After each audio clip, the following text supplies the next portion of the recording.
Let's talk about it. I am your girl, KristieLove, and I thought today we would talk about getting back to love. That real love. Does it really still exist? Is it still out there? I say yay. On some days I've said nay. But we're going to talk about it today. We're going to talk about it today, and I do hope you guys continue to chime in. Hey, Jessica. I really appreciate the support. I want to say that out the gate. This is a dream coming true for me, and I truly appreciate you all chiming in. All right, so here we go. Now, I did start with the intro. We were using Anthony Hamilton, Back to Love. And the reason I wanted to use that song is because it is indicative of, I think, a lot of the things that we're facing in this world today. And that is not enough love. Too many other things going around. Now, the definition of love, as Webster would say, it's an intense feeling, a deep affection, to feel that affection, to give that affection. Now, as we all know, love is universal. The Bible says the greatest of these is love. I had to get that tatted on me, y'all. I would show y'all the tattoo, but I'm holding this phone. I'm new.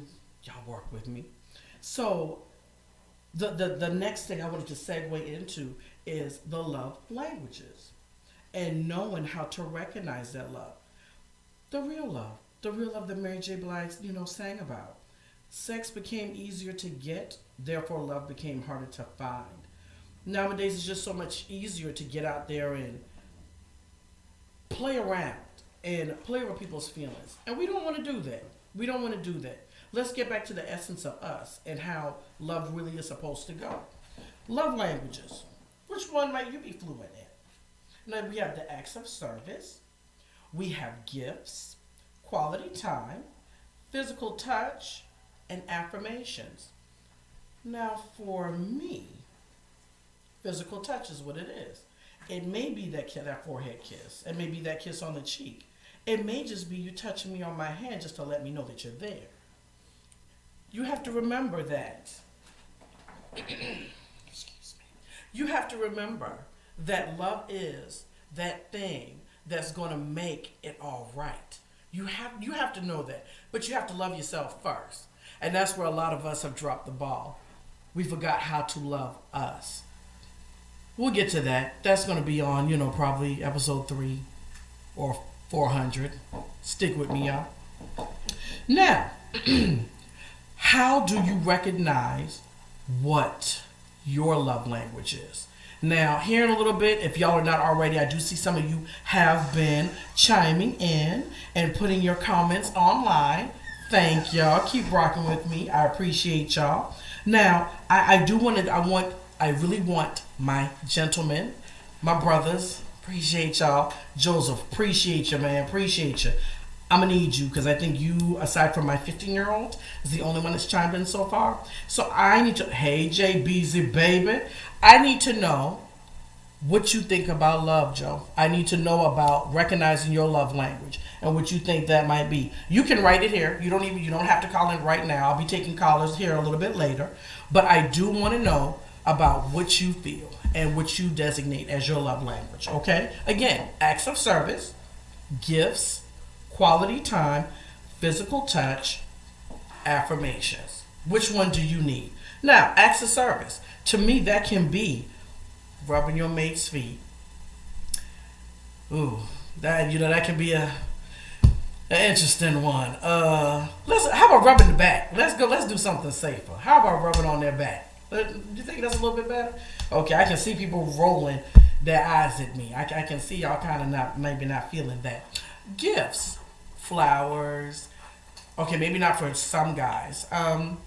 Maybe that ticket he wanted to that show he wanted or to that game he wanted to go to. That's all love. That's about that love, baby. What about that quality time? Making sure to sit with your mate. What about when he comes in from work, ladies, and you've worked all day, you've tended to the kids all day, and he comes in and he just wants your attention.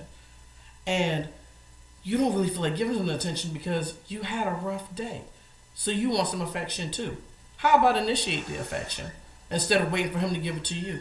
Sometimes if we would simply give the people the things that we need, Do you know that they would turn around and give those very things back to us? That's how it works, people. That's what we're talking about, getting back to love. Initiate it. Initiate that affection. Initiate, yes, ladies, affection. Yes, because some of us have gotten kind of cold, kind of calloused. We've gotten away from, again, the power of touch. There's something very soothing about a hug. There's something very soothing about somebody just taking you by the hand and saying, baby, I understand. Sometimes you don't have to utter a word. They just want to know that you're there, that you're present. You know what I'm saying? I know you feel me out there. I know you do. I know you do. So listen, Joseph has chimed in here, and his comment says, to me, I need affirmation and pure unconditional understanding. I'm the old-fashioned guy. Show me through your actions. Be my peace, not my frustration. Holla if you hear me. That's what I'm talking about. You better say that thing, Joe. You better let them know. Listen, ladies, we got to remember that it's not always that the guys are bad. It's not always the case. Sometimes you have to teach them how to love you. You're different. You're a queen in your own right. You have your own ways, your own habits. Nothing wrong with that. Nothing wrong with that at all. But you have to teach that man how to love you. But teach you how to love you first. Let's go there for a brief second, shall we? Honesty. Honesty with yourself. Honesty about who you are, what you require, what you need. If you can't give that to yourself, why are you going out there expecting someone else to give it to you? It's not going to happen. Now, I sit here before you, a broken woman, but a better woman. You hear me? I had to go through some things before I finally got it and finally understood what it meant to love. I have called myself KristieLove for years now. Back my days at HRC, back in my days at IHG, and I kept saying, I'm KristieLove, baby. That was my tagline. But it took me really looking into the mirror, being honest with myself, and realizing that I did not love me. I didn't. I said I did, but I didn't treat myself in a way that was indicative of somebody that loved themselves. And it's been hard having to face myself, and I might be losing y'all. I'll be back. I need some help because this just went out on me. It just completely cut off. I had to go back to the basics, and I had to remind myself of who I am and what I stood for. And my late mother, she was that person. She believed in me no matter what. And she always told me, hey, I want you to be honest about who you are and what it is you feel and what's going on in your heart. When I got honest about the things that was going on in my heart, I was able to move forward.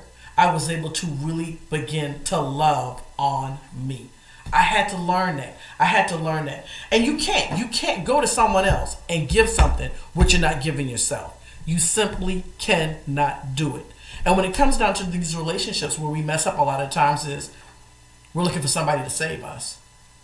We're looking for somebody, again, to give us what we're not giving ourselves. You can't expect a man to give you affection, devotion, and time. Do you give that to yourself?